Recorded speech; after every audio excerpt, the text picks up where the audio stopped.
My name is Jason. I am from a British Ramsey school. My country is Egypt. My age is 9 years old. And I like the dolphin because I love the sea.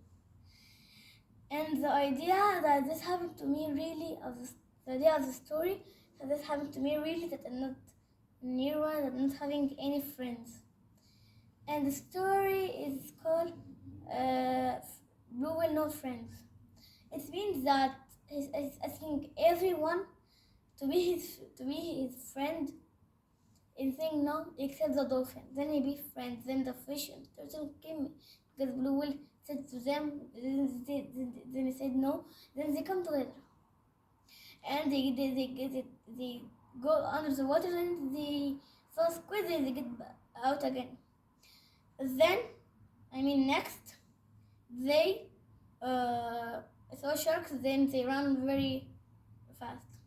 After the sharks, the blue whale jumped very high jump, and he let the sea that no water. Then, but he was having the water inside his mouth. Then he gets the water of the hole that he's having up, getting it out. The space that he can breathing. Then he gets out of the water. Then they get it. Bye bye.